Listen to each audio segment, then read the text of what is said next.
Kaixo ikusentzule eta ongi etorri Zurriolako butaka programara. Bigarren eguna dugu Donostiako zinemaldian eta esan dezakegu dagoeneko erritmoa hartu diogula.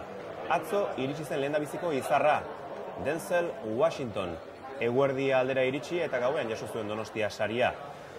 Atzokoak emandakoa eta bereziki Washingtonen sari jasoketa hori eta bisita gerorago erakutsiko dizuegu. Aipatu behar dugu bestalde, gaurkoan Aitor Beltran aktorea eta Juanmi eta Pello Guterrez aita seme eta zinegileak elkarrizketatuko ditugula gure butaka hauetan. Bestalde, Asier Altunarekin ere izan gara une honetan, ezin dugu hemen izan film berri bat errodatzeko tandelako, eta beraz bere hitzak jasoko ditugu, eta aipatu adituen solasaldian, gaurkoan aldaketa. Imanol Gallego, Goienako zinema kritikaria eta Iratxe Fresneda Garako kritikaria izango ditugu. Besterik gabe, obrena hastea dugu eta beraz, bagoaz.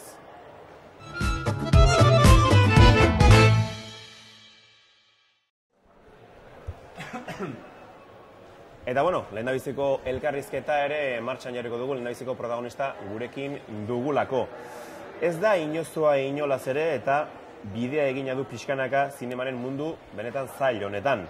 Los tontos y los estúpidos filman ikusi ahal izango duzue Aitor Beltran aktorea. Kaixo Aitor eta ongitorri gure butaka honetara. Eskerrik asko, egunon. Bueno, aipatu behar dugu, Los tontos y los estúpidos filmeko protagonistako bat zarela. Nolako esperientzia izan zen film hau errodatzea, berezia delako, zuke aipatuko diguzu aurrerantzean, eta bereziki Roberto Gaston bezalako zundariari batekin lan egitea.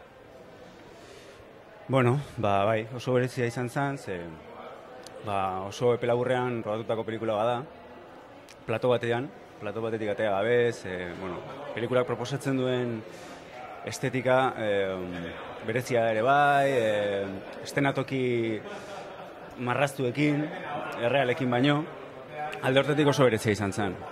Eta Robertorekin lan egitea, izan zen eretzako erronkarik handiena, ni Ander bere aurreko pelikula ikusen neukan, ikaragarri gustatu zitzaidan, eta kriston gogoa neukan, noski berarekin lan egiteko, orduan, harremanetan jarri zenean erekin, niretzako izan zen kriston poza.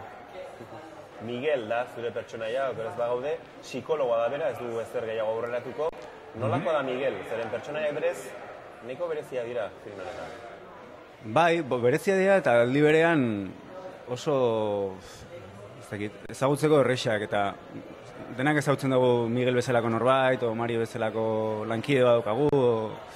Miguel da, hori zuk esan duzu bezala psikologoa, eta berehala ikuste ditugu bere bi aurpegi. Alde batetik psikologo bezala jardu eta ondo, psikologo ona da, bere pazientearen arazoak ondo aztertzeko gai da, eta baina gero bere arazoekin beste gauza bada, ze berak ez du bat ere ondo kudeatzen bere bizitza eta bere sufrimendua, eta hori berehala ikusten dugu.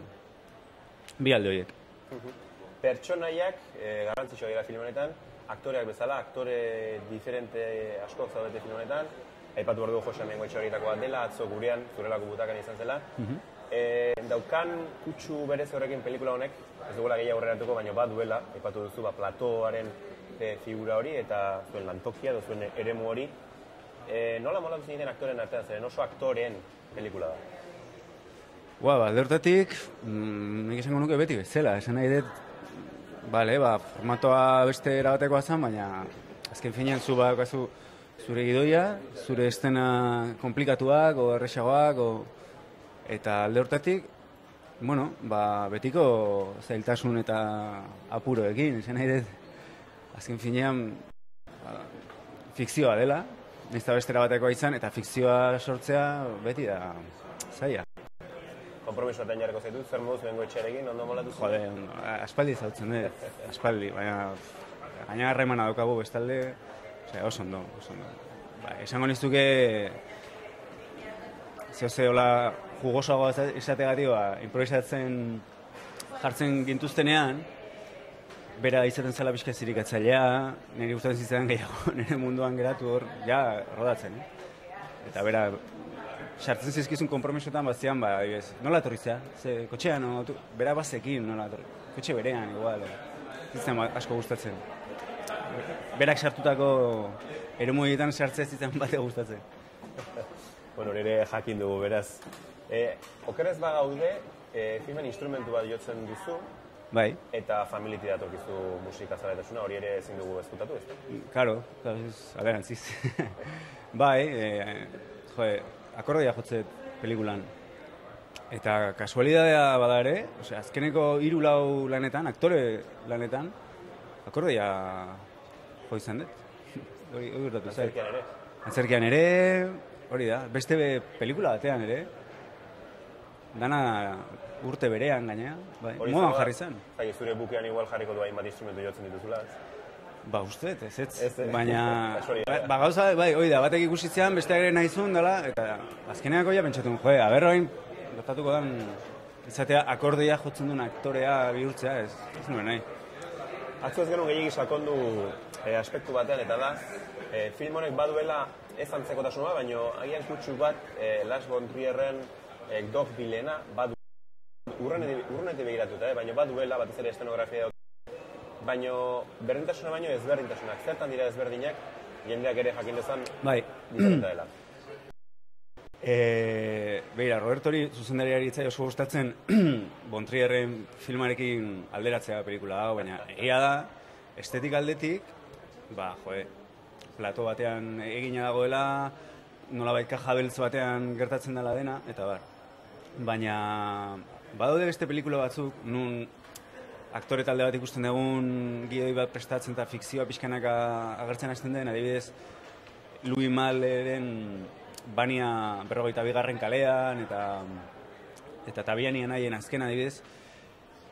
Eta, bueno, horien artean ibiliko litzake gehiago. Orduan, Dogville pelikularekin daukan antzekotasuna da estetika, baina gero, esango nuke Dogville pelikulan fikzioa, lehenengo planotikan ikusten dugula, baina pelikula honetan, fikzioa pixkanaka eta kasi kontuatu gabe, nagusitzen hasten da historian zehar. Hori da pixka. Esan daiteke film honek, atzepatzen genuen Bengoetxearekin, baina harridura piztu ezagela zinemaldian duen formatu bat? Wow.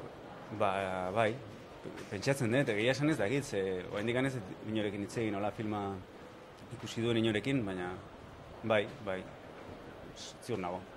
Zinemaldianeko eskaparate berezi izaten da, zinemazale asko etortzen dira, aipatzen dizun galderatik hildo beratikan, proposamen diferenteak akaso konbentzionaletik ateratzen direnak akaso jendeari asimilatza kosta egiten zaie, baina akaso apustu polit bada zinemaldian erakusteko film hau?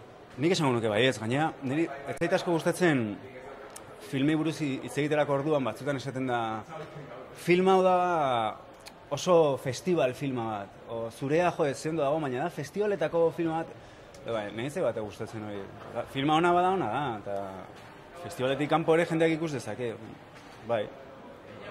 Nahi ustez, bai, filma oso ikusgarria da, bai, festivalean eta bai, festivaletik kanpore, bai. Alegia, zinemaldiaren ostean, betire aipatzen duzun festival fenomen horretatik aparte, bere bidea egin ezakeen pelikula. Honek badauka, ja, estreno eguna, urriak 3 ja zinetan egongo da. Horrek asko pozten gaitu. Zinema komertzietan orduan ere ikusteko aukera. Hori da, bai. Hori beti izaten da, hori da, zinemaldia da aukera bat, baina gerora ukidazakela ibilbide bat, ez?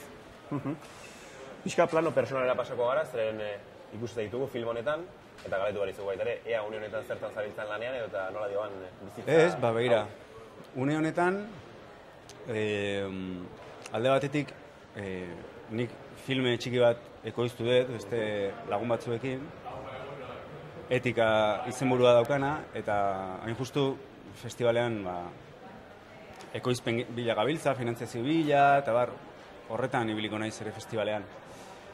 Oso asko maite dut pelikula hau, eta momentuetan oso garrantzitsua da nire bizitzan. Gero antzerkian dihardut ere bai, tantaka taldearekin, kukai tantaka taldearekin, eta musikari bezala, nire aita musikaria da, pixka eta aipatu duzu, eta haren diska bat prestatzen nahi gera. Baita ere? Urrengo astean garatuko dugun diska bat, bastante atope. Bueno, esan gabe doa Juan Mari Beltrán dela zure gaita. Hori da, Juan Mari. Aipatzea nik uste merezi duela.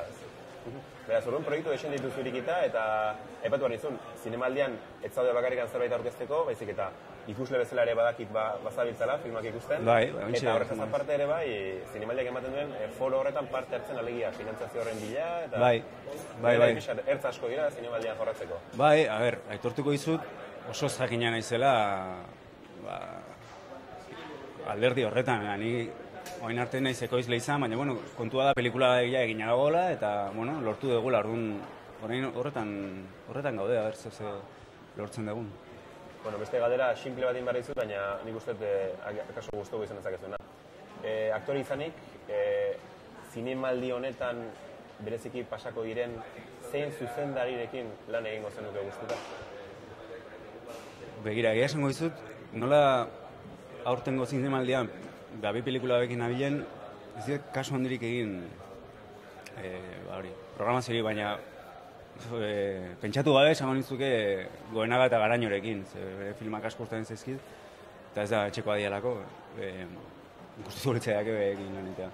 Bueno, bintzat, jakin dezatela, laizter izango ditugu saioan. Ez da horregatik, ez esan. Laizter izango ditugu saioan, hain justu, loreak buruz hitz egiteko. Aipatu behar dugu eta dagoeneko atzo azpimarratu genuen Euskal Herriko eta bereziki euskarazko zinemak leku berezia izango dela aurtengo zinemaldian. Hori bada zerbaiten seinale? Bai, espero ezagun. Eta ona zuentzako, beste. Bai.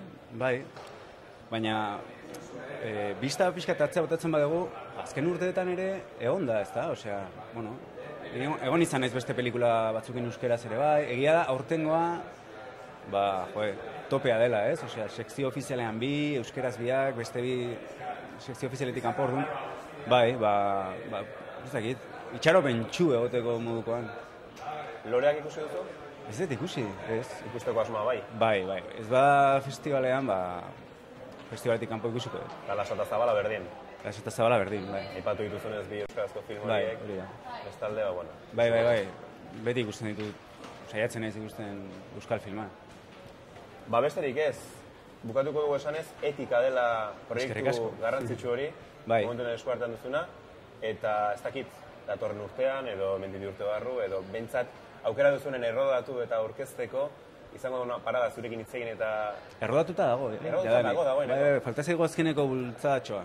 Azkeneko bultzatxoa, alegia, baita ere nola pixka eta adostu... Bai, soinuan ondo sartu eta alako gauzak, bai. Bueno, egia den, bidea egiten duen eta zurekin batera aurkezteko aukera dugun. Itzingo dugu. Aitor Beltran, eskerrik asko eta ondo segi. Zuei. Zortean. Eta zuei esan, atzo protagonista bat izan genuela Donostiako zinemaldian, Denzel Washington. Bere egin zuen, etorri zen, zalaparto sortu zuen, normala den bezala, izar guziak ala egiten dutelako, prentxaurreko berezi bat eskaini zuen, nahiko luzea bat zuen iritzian, eta gauean Donostia saria jaso zuen. Laburpen hori, egunak emandako hori, berriako lankidek prestatu dute, eta hemen txeduzue. Jendean dana ordu bete lehenagotik zain. Bitartean azken ukitua kursala dotore janzteko. Eta dozenaka kamera tiro egiteko prest. Harik eta arratsaldeko 5:00 eguneko izarra agertu zen arte. Denzel Washington.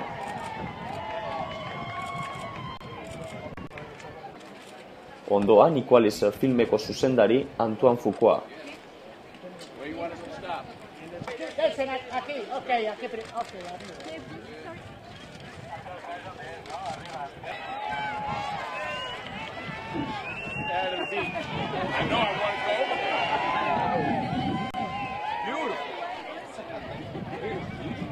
Eta noski, hara gerturatutako jendea, ez zegoen prest etxera bueltatzeko, izarraren argazki edo sinadurarik gabe.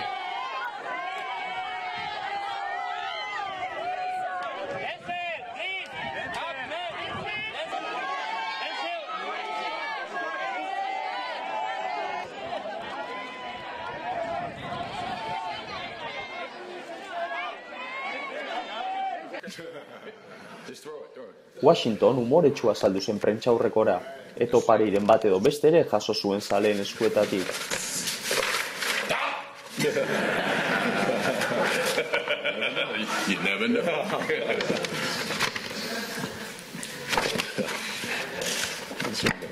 similar?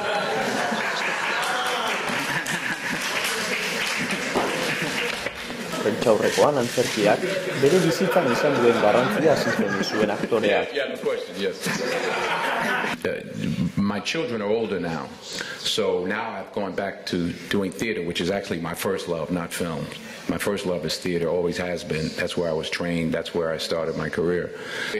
Some of the most talented young actors get snatched up by Hollywood or get on television or something too fast. I would suggest, as I tell all young actors, to get on the stage first. Learn to act. I feel you learn to act. Or I learned to act on stage.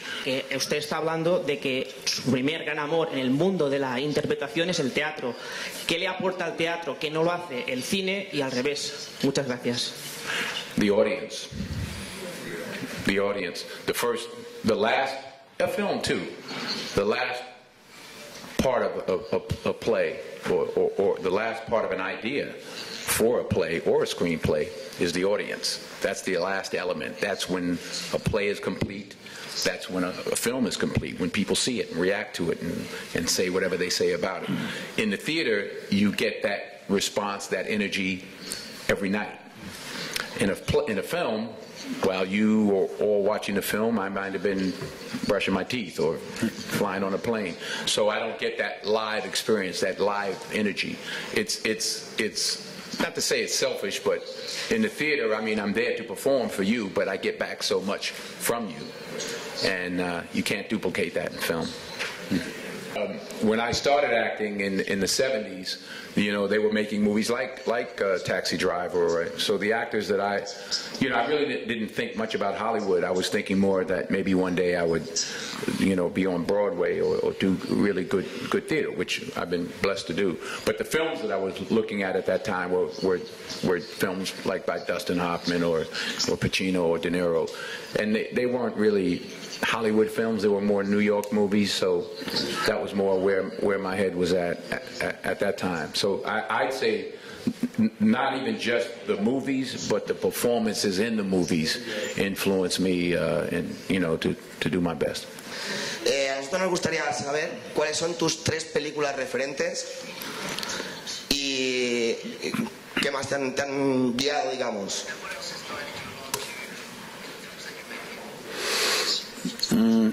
Not for this movie, in general? Like in general? En general. I love movies. I love movies, all types of movies from different places. I mean, if I had to pick 3 that I wish I would have made, if I could, The Seven Samurai would be one, of course. I think Apocalypse Now would be another one. Yes. And probably in a whole different genre. It would be maybe like Public Enemy, the original.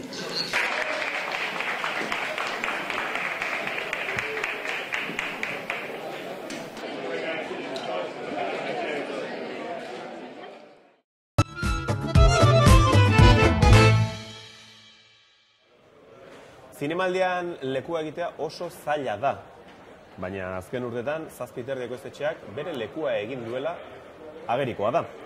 Ekoiztetxe berean aita semeak topatuko ditugu. Juanmi Gutierrez aita eta Pello Gutierrez semea. Eta noski, gurekin dira. Kaixo bioi, Juanmi eta Pello. Kaixo. Edo nahi baduzue Pello Pello eta Juanmi. Edo Pello eta Juanmi. Zagitzen nahi baduzuen. Nastu. Nastu ingo ditugu, ez? Joango gara nazten bizkaneka. Bueno, Juanmi, zenbagarren urtea da, zenbait dela datua, zinemaldian lan bat aurkezten duzuela. 8. Okerez banago 8. da. 62 edizio eta 8 urte. Bada zerbait, Bai, bueno, azken garai honetan ia urtero, edo 2 urtez behin, edo bai. Hori nola lortzen da? Sormen gehiegi daukazue garatzeko? Ez dakit, agian, bueno, ez dakit, gustatzen zaie gure dokumentalek. Bueno, hori bentsa garrantzitsua da. Zure kasuan, Juanmi, giza eskubideen jaialdian esainatu zen dokumental bat proiektatuko dute bai gaur eta bai bihar. Justu, ateak zabalduz, okupazioaren munduaz, zer ikuspegi ematen du dokumental honek? Bueno, tituloa izenbudua izaten duena, ateak zabaltzea. ez bakarrik atea fisikoak, etxeak daukaten ateak irikitzea, baina zure bihotza, zure inteligentzia, eki realitate ezberdinera. Ezagutzen ez duzun realitatea, edo topikoz beteta ezagutzen duzu realitate, bereziak. Justu, okupazioa daude topik edota estereotipo horiek eta uste faltsu horiek gezurtatzeko balio dezake dokumental honek? Nik uste dut, baietz. Jendeak deskubrituko du mundu berezi bat, balorez betetako mundua, eta jendea oso interesgarria, eta utopiaren balorea nolabait berpizten da, anarkismoa, ekologismoa, eta era radikalean. Izan ere, topikoetan bestelako gauzak topa ditzakegu, alegia? Bueno, violentzia, biziak egiten duen sarraskiak, eta bar, okupen gan. Okupen gara da. Zer izan du orain arte ateak zailuz? Ona. Jende, duten artean oso pozik daude. Ukituta sortatzen dira, ikusten dutenean, alde batetikan, eta bestetikan kanpoko jendeari, deskubritzen errealitate berezi eta ezberdin bat. Justu, oarso aldean daude, txekatu asko. Bai, mugatzeko zerbait. Bai, nolatan da, zergatik uste duzu dobela horren beste txekupatu, hain justu oarso alde bezalako eskualde batean?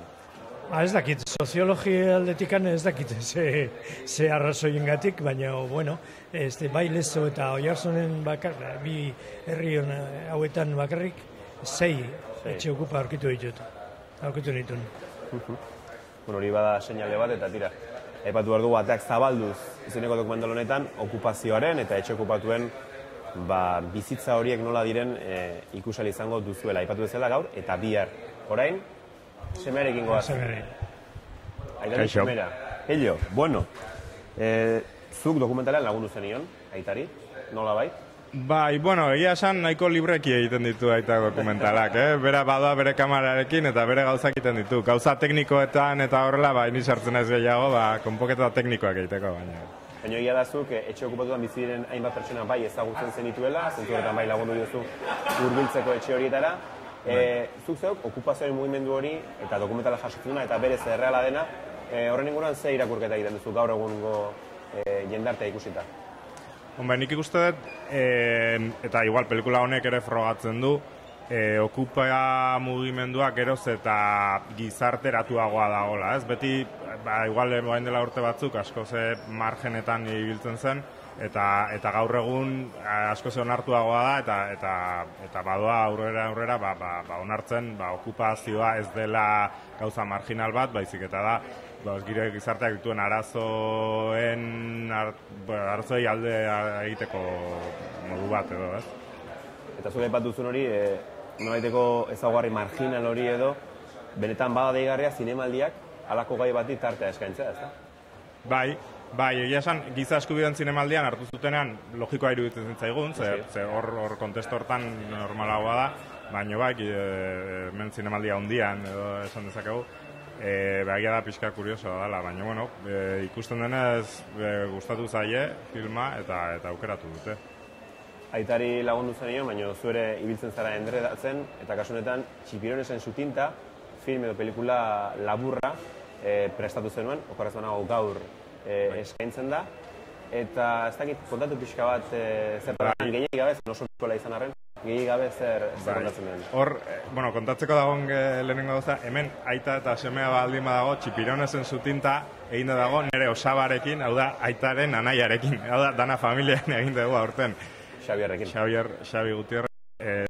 Aldaria da, bera, Artakeko laborategian lan egiten du, plater berriak prestatzen, eta bere ideia zen, berak nahi zuena zen, 4 pertsona elkartu, eta bakoitzak txipiroien bere bersioa egitea, bakoitza bere arloan. Orduan, sukaldari badago, pintore badago, Juanbik, ni nago zinemagile bezala, nik egiten duen nire bersioa, eta musiko bat dago baita ere, bakoitzak bere bersioa egin zuen. Orduan, inork ez zuen besteen berri.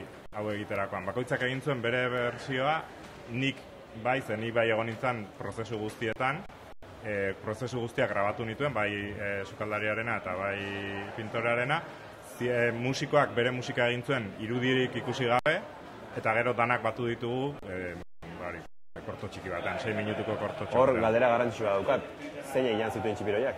Zer? Zeinek jan zituen txipiroiak?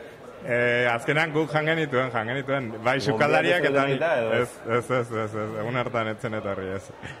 Hori da oso, gaizki ez da? Semea eta anaia. Hori da, behi gustura geratu ziren eta zu aparte utzi. Ipatu duzu, Xabi Guterres Osabarekin eta Juan Bitx, pintorearekin nolabait, eta laukoa osatu arren, osatu zuela. Prozesua bera egitea, grabatzea, nolako izan zen berezia behar izan, uste? Bai, egia esan saiatu ginen gauza oso arin eta libre egiten. Orduan, bai izan nituen hizketaldi pare bat bakoitzarekin, bai musikoarekin, bai Juan Bitxekin eta bai Xabirekin, pixka bat nun grabatuko genuen, nola egingo genuen adierazteko, eta gero izan zen, venga, prestatuzuk, eta ni hongo naiz atzetik kamerarekin, eta pintorearekin ere Juan Bikekin berdin. Zu jun egiten, eta jungo naiz grabatzen. Gauza, berez, esan genuen, gozen gauza bat, harin bat, ondo pasatzea, pixkat esperimentatzea, ea zer gertatzen den, eta hori da bidea. Orain, gustatu zaigu, beraz, ari gara pentsatzen trilogia bat egitea. Txipirekin hasten da, baina jarraituko dugu beste plater batzuekin. Hori galdetu ari zu, zeren Osaba laborategian baldin badabil, burari bueltaka ibiliko da, eta esperientzia hori ikusita, besteen bat proposamen izango ditu pentsatuta. Bai, hori. Orain ari da, bigarrena prestatzen, ja, badaki pixkat kolore gorriaren inguruan izango dela, hau beltzaren inguruan izan den bezala, baina oraindik zehazteko daukagu ze platerra egingo dugun, agian eskultore batekin pentsatzen ari gara egitea, eta Bueno. Horri buruz galetu behar izut, eta aitari txipiroiak itzen dituen jan, baina alako proposamen baten inguruan zer iritzi daukazuzut. Semeak eta kasunetan anaiak alako proposamen bat egitearena. Interesante zaidan, esperimentazioa, baina ez da esperimentazio abstrakto bat, da esperimentazio gauza konkretu batetik abiatuta. Eta, oso interesgarri dutzen zait, sensazio mota bat sentitzen duzun, bai kolorea saltzen danean, formak, mogimenduak, ez dakit, sentitzen duzun nolabait ze usaina dakan platera, pinturaren usaila ere, ez dakit, oso multisensoriala. Beriz ere, seimarekin noa izan ere, jakina Euskal Herrian jatea asko edo gehiegi gustatzen zaigula, eta etzen harritzekoak kulinari zinema bezalako atal bat sortzea zinemaldian. Gaina indarra hartzen ari dena. Hori hona da, zen ez dakit, bezalako proposamenek ere lekua dutelako zinemaldian, ez da? Bai. Egia esan, eta nik adibidez, ez nuen gehiegi ezagutzen mundu hori, zine eta gastronomiaren uztarketa hori, eta orain filma honekin hasi gara pixka bilatzen ze beste zinemaldi dauden, eta badaude horri buruzko zinemaldi desente. De hecho, badakit hemen ingurutik badagoela baten bat, eta ari naiz fitxatu nahian, ze haiekin hitz egin nahi dugu, ea interesatzen zaien, gure, eta ikusten da olako zak interesa pizten duela pixkanaka, bai? Nik zalantza daukatala ere kulinari zinemarekin. Bertan parte hartzen dutene badaukat aukera gerora otordu majoren bat egiteko?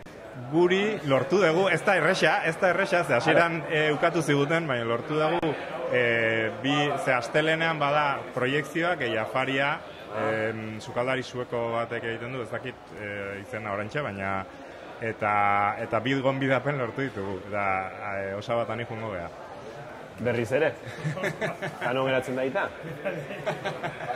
Asi noan. Nik uste gonoko urtetik urtera flako gozaudela. Bai, hauek. Ez bazaituzte gonbidatzen? Bai. Bueno, gero egia da, pelikulan bezala gero kontatuko dizute zer moduz. Bai. Hori bai, ez da? Bueno, jarraituko dugu, izan ere, Peio, iaz, oirse, dokumentalaz hitz egin zenuen hemen, Nolako Butaka saioan. Sariren bat eraman duela, jakin dugu urte honetan, ez da? Bai, oirsek irabazi zuen Alkancesen, sariein, erdimetraiaren sariei lehenengo saria, Eta bai, eta, bueno, ari da funtzionatzen. Jendea pozik, oso harrera hona eduki du, eta pozik gaude. Bai. Gero, badu bere arazo, ez dakit kontatu behar den gauza bada, baina nik beti esaten ditu. Kontatu lasai, hemen lasai gabe. Ez, baina hasi da, ez dakit nola esan, zurrumurru antzeko badago, filmak akufenoak sortzen dituela. Hau da, filma oso baliagarria da, akufenoak dituenarentzat. Bere burua ezagutzen du, eta ikusten du pelifilman, eta oso ondo ulertzen du, zer den, eta asko gustatzen zaie. Baina akufenoak ez dituenentzako, batzuen kaso, 5 kaso gertatu dira filma ikusita gero, akufenoekin hasi direna. Eta, hori da, hasi, badago teoria bat, jende guztiak duela pitido antzeko hori belarrietan, eta ez diogula arretarik ematen, eta orduan ez dakigu badaukagula. Baina behin arreta ematen diogunean, ezin dugu burutik kendu. Orduan, hasi da gertatzen, filma ikusten dutenek hori dutenak. Eta orduan, pixka larrituta gabiltzaz, hemen errepidemia bat sortuko dugun guk filmarekin. Baina, nik ez dut ikusi, eta ez dakit ikusiko dudan. Orain ja beldurra eman. Belarrian pitido bajarriko zaidan, hori bakarrik falta zait. Pinganilloekin moldatzen gara, baina pitidoekin ja ez dakit moldatuko inateken. Ez, nik orain parrez esaten dut, baina egia da, sufritzen duen arentzat ez da bate paregarria, Baina, guk filmaz dugu, ez da hori filmaren helburua, baterez. Baina, behintzat, bai iruditzen zaigu, behintzat lortu degula, filmaren helburu nagusia zen akufenoak dituzten buruaren barruan sartzea publikoa, ez? Eta haiek sentiaraztea, haiek sentitzen dutena. Eta nik uste hori horretan bentsat lortu degula. Ez dakit gehiegi izan den, baina hori lortu. Horrek irtenbide erraza dauka, parental advisory bezalako mezua jarri hasieran, film emanaldietan, eta listo. Baina, epatu behar da, Guterres aita semeak nahiko sortzaile zaretela, aipatu dugu, emat urtez, zazpiterdirekin eta bestelare hemen izan zaretela, galetu behar dizuegu noski, urrengo proiektuak zintzu diren. Guk baditugu 2 edo 3 proiektu, dokumentalenak, agian film laburren bat ere bai, pixkat gabiltza diru laguntzen esperoan ea egiteko aukera daukagun, ez dira dirurik gabe egin alizateko proiektuak. Bat da, Euskal antzerki gintzari buruz, horretan ari gara batez ere orain, ea aurrera noateko aukera daukagun. Eta, aitak ere badugu proiektu berri bat. Ari naiz ja pelikula bat osatzen, eta da dokumental bat, eriotza eta berpizteari buruzko dinamika, sortzen den dinamika. Erori eta altxatu eta... Gai filosofikoa. Baina, gai filosofikoa menez, era filosofikoan tratatuta. Baina, errealitate gordina hartu. Sozialagoa. Mundutarragoa legia, lurrekoa. Inbara izu txantxa, jakina da, ez duzu pentsatu egita dokumental bat sukadaritzari buruz, eta ez gonbidatzea ez anaia eta ez semea. Aurrera begira egin zen ezak alako bat, Bai. Dena dela, abestiak dio aita semeak tabernan daude, ez da? Baina ez. Ez, aita ez, osaba. Osaba eta semea.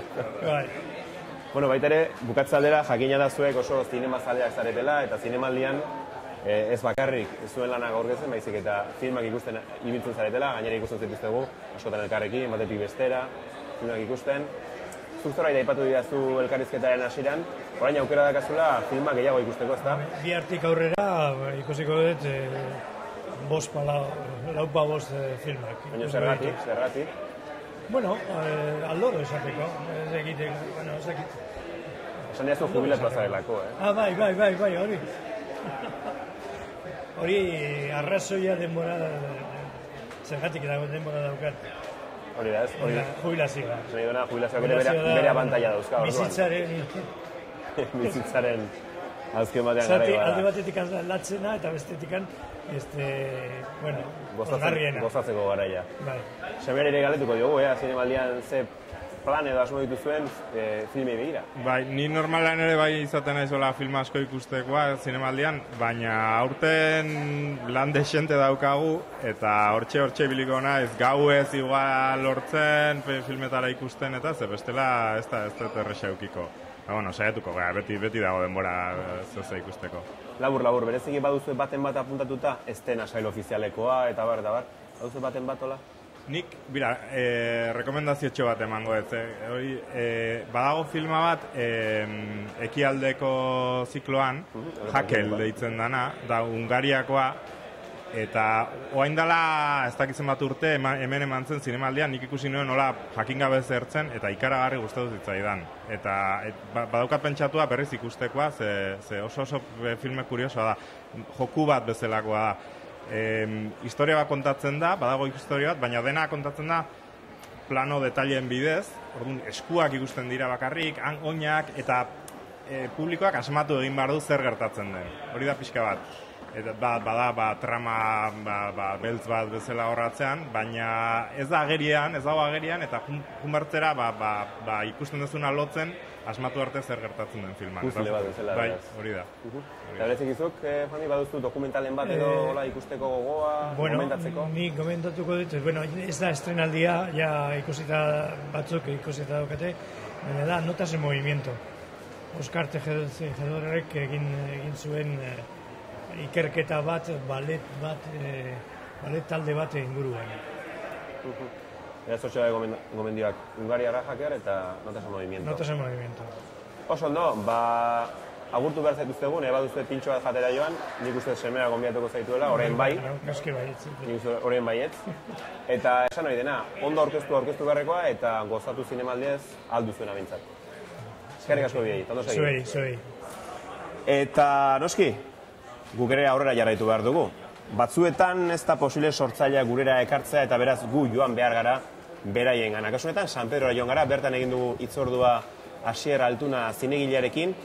Une honetan, ari da prestatzen euskarazko film berri bat. Xehetasunak bideoan jaso dituzte berriako lankide.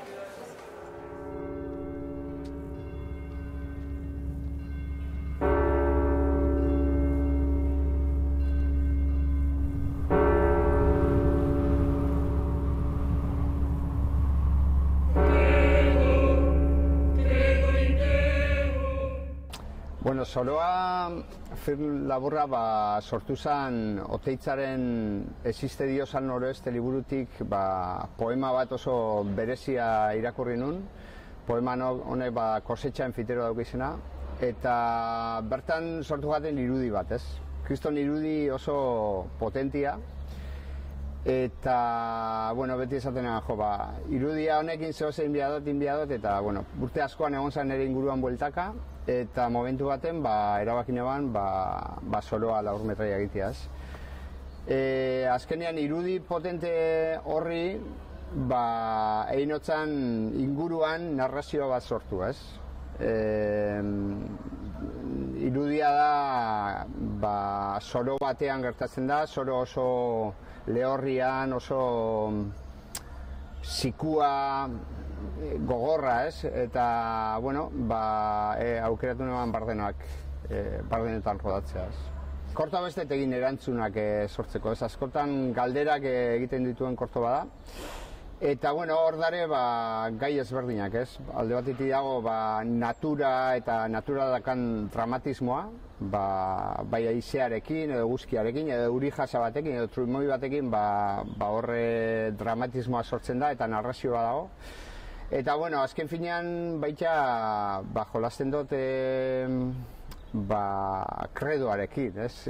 Nola jendeak, zerbaiten atzetik zenbat gauza egiteko kapaz garen, norbaitek engainatu edo konbentzitzen bagaitu, hori oso importantia dela, ez? Bardetan grabatzea izan da oso gauza berezisa, ez? Pasagin ditun urte bat baino gehiago Bardetako euriaren atzetik, ez? Bardetan oso euri gutxi itxen dau, eta, pasau ginuan denbora asko, hori ez, pixkat bertako natura aldetik ematen dien aldaketa guzti horiek grabatzen, ez? Hor, Gaizka Borxo argazkilaria, azkenean lortu zeban Eurixa grabatzea. Eta, bardeak asko ematen dutzu, ez? Azkenean dare, bai daukazu lehortia, daukazu derrepente inundazioak, dazkazu animali pilo bat ez dituzunak imaginatzen, ez? Dago, kriston bizitza dago bardetan, ez? Eta alde horretatik, izugarria, esperientzia oso polita, ez? Da oso estremoa, azkenean desertu badalako, basamortu badalako, baina, kriston irudi aldetik oso potentea geratu dakortua, ez? Eta ni bataz be, nabarmenduko neban, naturak zelako dramatismoa dakan, ez? Azkenean, kaitz batek kontatu lehike gauza asko, eta nik ez naban imaginatzen, beti ez, dramatismoa beti uste neban oso gizakiaren gauza bazala, ez? Baina uste naturak asko kontatzeko daukala, ez? Suerte handiz, Kimuaken sartu da, hasiko da mugitzen festival ezberdinetan. Badakigu ja Montpellierreko festivalen ja hartu dutela, hori urrian izango da, eta, posik, oso posik.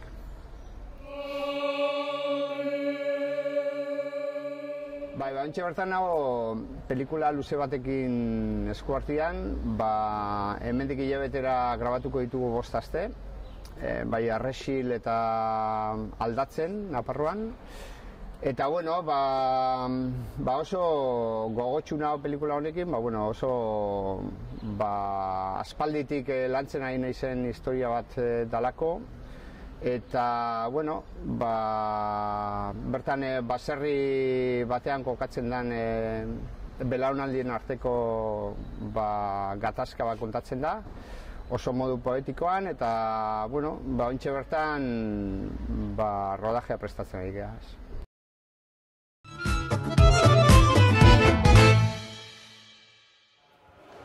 Adituen solasaldian bestelako gonbidetuak ditugu gaurkoan, aipatu dizuegu saioa hasieran. Batetikan ere ezkerrean Iratxe Fresneda, Gara egunkariko eta irakasle den baita ere zinema aditua. Ondo ez da?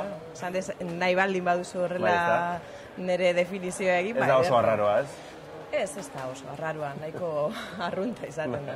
Eta beraluan, Imanol, Gallego kasunetan Goienako zinema kazetaria. Ondo esan dugu, ez da? Bai, kazetaria zinema gustatzen zait, orduan bixak bateratzeko zinema kazeta isa, ez da betxarto. Iratxerekin abiatuko gara, zeren, jakina da zinemaldia hasi berri dela, atzo hasi, gaur dugu bigarren eguna, oraindik ere pixkat pentsatzen dut ari zanetela kokatzen, zer ikusi, zer lan egin, eta hasiera honetan zer nabarmenduko zenukezu, Iratxe? Lehenik eta behin jendearen harrera, ez da? Publikoaren harre izan da itzela, urtero bezala, horrek emozionatzen gaitu askoi, niri behintzat, eta bestetik, saio ofizialen ikusi dugun La Isla Mínima, Alberto Rodríguezena ere azpimarratuko nuke. Esan dezakegu oso thriller konbentzionala dala, thrillerrak daukaten elementu guztiak ere erabiltzen dituelako, baina maisuki egiten du, oso narratiboki oso ondo lotua dago, bisualki ere oso potentea da, oso ederra esango nuke baita ere, eta antzezpenak ere ez daude bat ere gaizki, beraz, ez dago gaizki, pelikula hori nola baita hasteko. Bestalde ez dakite orain hau esateko aukera edo baimenik badaukagu, baina Billy Agustin estil jerte edo bihotzi isila edo horrelako bat itzuliko dutena ere oso interesgarria iruditu zait. Eutanasiaren auzia berriro ekartzen duelako plazara eta ezbaikara, eta asko gustatu zait, oso pelikula minimoa, baina handia. Hori zu nabarmentzen duzuna. Imanol, zuretzako nola izan da hasiera, zer nabarmenduko zenuke? Korreka da presaka, beti bezala aurten zailo ofiziala oso ondixa da, izugarri ondixa da, 21 film usteo ditula. Horrek esan gura da, zailo ofizialakin bakarrek 3 film ikusi beharra da kaula, bueno, Iratxek esan bezala, gaur egunean puripurian dauzen hainbat gai jorratzen dituen gaixak pelikulak dira, baina ikuspuntu oso ezberdinekin, bueno, mundu mailako ikuspegisa dira, ez da bakarrik euska hemen zentratzen, askotan kanpotik beste begira bat ikusten dabe, beste begi batzuk, fikzioa danian beste lizentzia batzu dituzu kontatzerak orduan, bueno, 10 urte aurrera, atzera daukatzu itxia orduan, edozein gai beste testuinguru batetik jorratzia, eta beti gaurkotasunak lotuta badauz, interesgarria da. Horrez gainera, nik aipatuko nauke Euskal Zinema daukan aurtengo garrantzia. Eta gainera Euskal lehiaketan euskarazko film bat egongo dela, eta gero nire ez perlak, ez hor dago benetan zail garrantzitsura, eta nire jendiei behin da berrio lagunei, ezagun ezatzen, etorri zaitxiz eta behitu perlak ikusi beti txikotzu ezakitxe posotxon bat, eta gero Boyhood, sorpresa ederra izan dela, eta Fipresti sarixea, Fipresti sari nausixea jaso daula, eta ikuste gaukere auki dauienak txundituta gelitu die 12 urtetan, baina 29 egunez zela kontatzen den bizitza oso bat, zela egiten den relato bat, lotura ondiri barek, baina zela lotzen dozun zuk, ez da gehi, politia benetan. Laitza minima nabarmendu du Iratxek, zuk ere nabarmenduko zenuke? Bai, ustez lan borobila da, oso ondo kondauta dau, gainera, askotan muten dau thrillerra eta Amerikako kontua diala, ez deus inbizten thrillerrian, gure aktore ezagunak beti lotzen dituzu, hau Agila Rojako xelebria da, hau da, ez dakit nungo, ez dakit zer. Kasu honetan, pertsonaiak oso ondo jarrauta dauz, transfondo ondisa dauke, eta eroberak esan duen bezala, bai montajie eta bai planoen aukerak, eta plano zenital batzuk daoz, ederrak dianak, kontakizunerako, emute hotze toke berezia, baina oso errak bizualki dao, ez dakit, dana oso lotuta dao, eta gero, ez dau Amerikanok itxen dauen tontokisa horreitan, ez beti erakustatzue gaiztua, bere begiradia, ez hemen azaldu itxen dotzue zein dan gaiztua do, zein ez dan ona gutxienez, eta gero, eroiak oso modu hotzian jorratzen die, ez dozu empatiek sortzen eurekiko, eta beti zauz, bai, eura dia onak, baina ez dia zure lagunak, ez kontakizun rarua da, baina, aurki zinematan egongo da, eta ziurre, takilan ondo funtzionaukola, eta danok ikuste aukere eukideko abila. La isla mínima, baino, dekualiza? Ze gaiztu badan, ez? Nik galdera egiten dut, eta zuek erantzuna? Nik ez garauke Amerikana da haundi badala. Abia puntua edo labur metrai bezala interesgarria izango zen, baina gero ja galdu iten da, eta nik batzutan naizta Denzel Washington bere papelian, zuzen, okerrezta hon, superheroi tankera raro atzen dutzaten, ez dakit, Marvel eta dezen arteko gauza raro bat, ez dakit, nire dorajat gauza asko burura, eta bape ez oso erakargarrixa.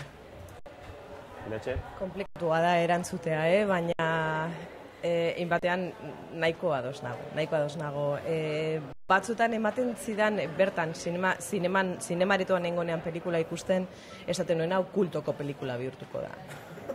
Zenbait sekuentzia itzelak dira, ikaragarriak, baina ze zentzutan barregura sartzen zaizulako, edo hain groteskoak, kokatxo artean direnez, hain exageratuak, ze barregura ematen dizute, baina aldi berean esan duze, ze kuriosoa den hau, ez da niri zerbait piztu zidan pelikula horrek, baina egia da oso bortxatua daudela une asko, baita ere antzezpenak ere batzuetan oso bortzatuak daude, baina, nik uste dut jendearen harrera ona izango dela, eta, publikoak onartuko duela pelikula hau, eta ikustera jango dela, eta seguraski baten batek gozatuko du pelikula ikusten, ez da? Oso diplomatikoa izan naiz?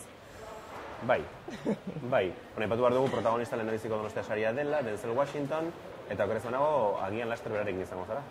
Bai, ordu bitan gutxi gora bera, badaukagu berarekin egoteko aukera, badakizue nolakoa diren elkarrizketa hauek, 3-4 kazetari gaude, batzuetan denbora gehiago daukagu beraiekin, 40 minutu edo hala egoten gara beraiekin, bai? Eta segurtasun neurri edo arau estuak edo bete behar ditugu ezin diogu eskatu argazkirik, ez autograforik, ezin dugu ukitu, ez, bueno, beti bezala, ez, zinemaldian horrela elkarrizketak egiten gabiltzanok izarrei, orokorrean ez daukagu ezer egiterik. Ezeri galdetu eta listo. Zer galdetu nahi diozu eta zer ez? Gustatuko litzaidake galdetzea zelan ikusten duen arrazismoaren asuntua oraindik ere Hollywoodeko industriagintzan, baina pentsatu behar dut nola formulatuko dudan. Eta zer ez diodan nahi galdetu, ia ondo edo txarto jan baskaldu egin duen hemen Donostian. Bestela, galdera hori egiten baldin badio elkarrizketan, bestelako galdera batzuk edo erantzun batzuk lortzeko aukera ez dut izango. Bai, ja, aukertu egingo du akaso muturra eta... Bai. Kuriosoa da, zeren atzo prentxaurrekoa eskaini zuenean, bueno, tuit asko irakurri genituen, batzuk kritikatzen luze izan zela, galdera jakin batzuk ez zirelako izan ere oso normalak, esan dezagun, Obamaren gaia agertu zen, gustatuko litzaidake Obamaren papera jokatzea, antzerkia eta zinema, ez dakit zuek izan zineten prentxaurrekoan? Ez, ni ez nintzen prentxaurrekora joan. Batzuk nahiko galdera, ez dakit, gustora zauz Donostian, alako galderak urtero eta edozein izarri itxeko mogukuak zian. Eta, bai, beti, ez, aktore da nenean, eta kasu honetan Denzel Washington karrera luze duen aktore badanean beti galdetzen zu, nun zauz gustora, Broadwayen edo Hollywooden, nun guzteza gustora, bueno, beti kontuak izaten dira. Nik dituko nintzake, nire sentimen batekin beti izan dela, Denzel Washington kasu honetan beha beltza da, baina beltza baino geixau aktore da, ez dakit, beste batzuk oso enkasi egoten die eta beltzak beti edo txarrak edo ez dakit ostitxa edo gutxienez geixen pailatzen dauenak izaten dira. Kasu honetan beraken jau isa danetik, eroia izan da danetik euki dau eta beltza dan edo ez dan testu inguru hortik irtetzia lortu dau edo gutxienez etiketa edo klitxe hortatik urruntzeko aukeri izan dau eta hori garrantzitsua da beretzat.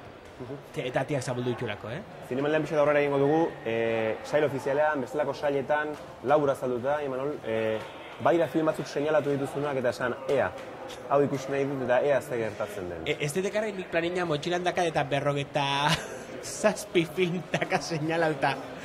Nire prestatu etorri da. Bai, nik kanpoen izio eta filma seinalauta asko geuria geixen bat, Elasata Zabala, loreak, baina badauz, nik esan hauke perla horreitan, arribitxi horreitan, gero askotan, kartelera izten ez dian film asko goten diala, historio asko edo laburmetraia pebai, azkenean laburmetraia hor gelditzen da, galduta nun baiten ez dakikula nun sartu, eta horrek guztera beti etortzen az, Aitor Arregin zarautzen erosi zuen, Asier Altunan Soroa, ez dakit, beti dauz gertuko dialako bat, eta bi laburmetrai batian hankazartzia erresa dalako, baina azertatzia be lan politxak gelditzen dalako, eta gero industriak eta barnazailiak gero alde batera izan den kontu bat izaten dalako.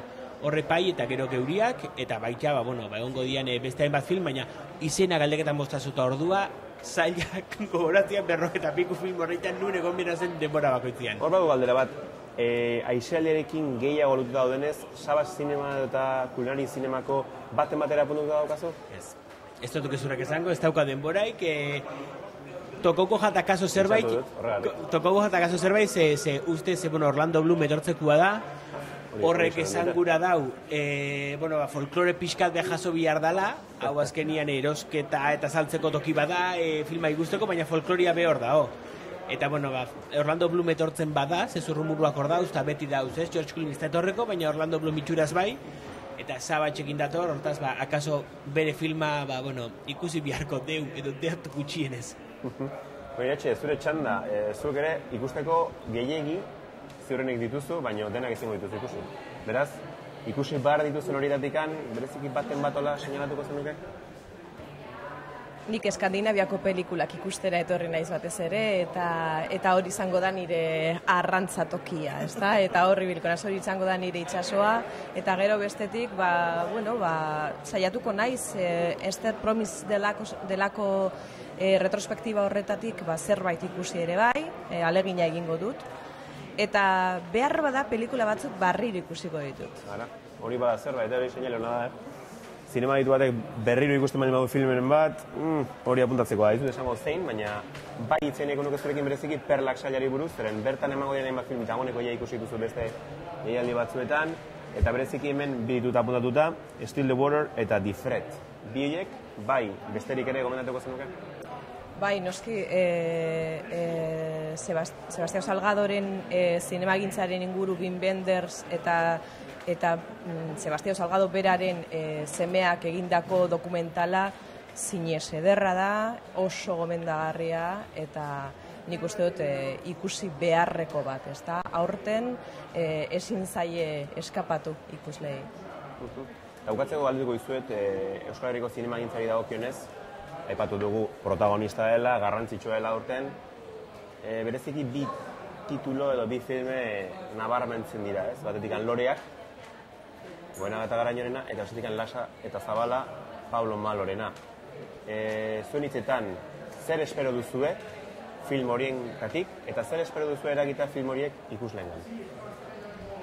Nik uste dut biak hunkitzeko filmak direla, biak emozionatzeko filmak direla, zentzu desberdinetan, Loreak adibidez joango da sentipenetara, barne sentipenetara, hausnarketetara, eta besteak eramango gaitu gure oroimenaren historiko horren berreskurapenera, ez da nola baitez justizia, oroimenaren justizia bat egitera, ez da? Biak interesgarriak, biak gomendagarriak.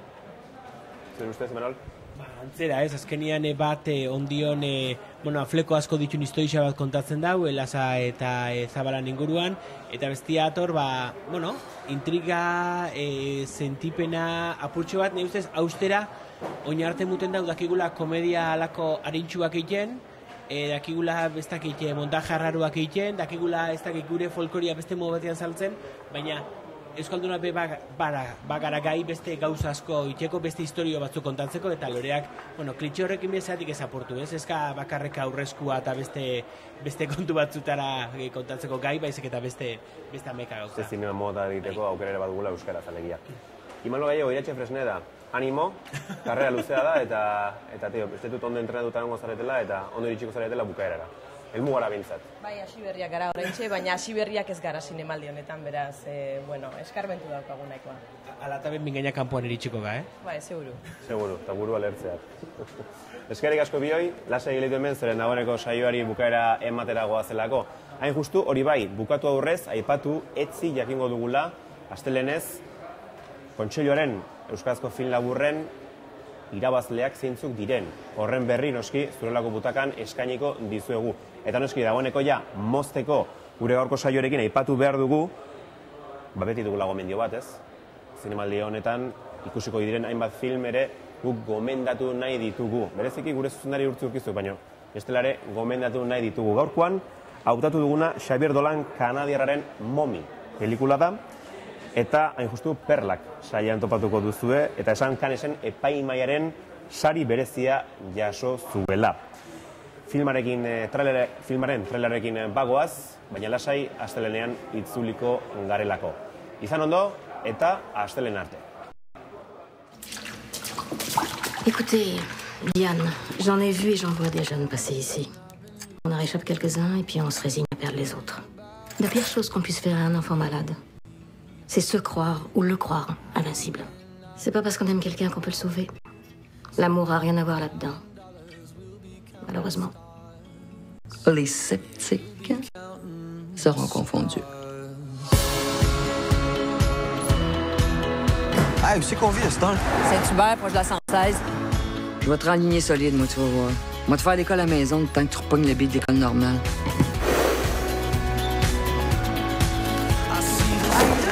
Ça fait 24 ans que t'es revenu, que le mess est pogné en grandeur. Va falloir que tu te ramasses, OK? Vas-tu me tenir la graine que je pisse aussi? On t'en parlait, mais que tu vises direct. Assieds-toi là, ferme ta gueule. Bonjour, Diane. Shut up! Si t'as ton gars à temps plein puis tu peux plus te pointer, ramasse tes clics pis tes claques puis sayonara, Magadaï. Calme-moi, là. On va être un team, nous deux. Prendre soin de toi, on va te protéger. Si jamais vous aviez un autre petit emploi dans ce genre-là à me donner, ça m'aiderait. En l'air fine, la nouvelle voisine. C'est une maîtresse d'école, c'est la sabbatique. Je me présente, Diane Després, je suis la voisine d'en face. Penses-tu que tu pourrais me rendre un petit service?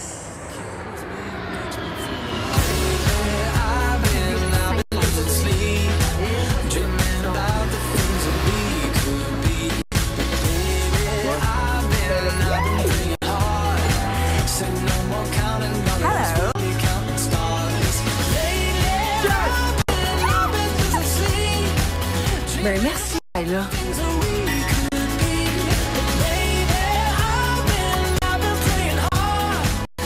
Hey, ça a l'air de rien de même. Mais on est après repogner le beat, puis pas à peu près. On va se croiser les doigts pour que ça dure. Parce que la vie avec Steve, c'est comme un 25 cents, hein? Tu sais jamais si tu vas tomber pile. Ou ben donc si tu vas tomber en pleine face.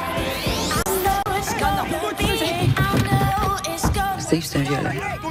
C'est mon petit gars, là. Il a bien du charisme, mais quand il pète une fuse, toi, de là, ben ça jouera. Je sais qu'à un moment donné, ça va chier dans le moteur big fucking time. C'est juste une question de temps. Bonne chance, madame.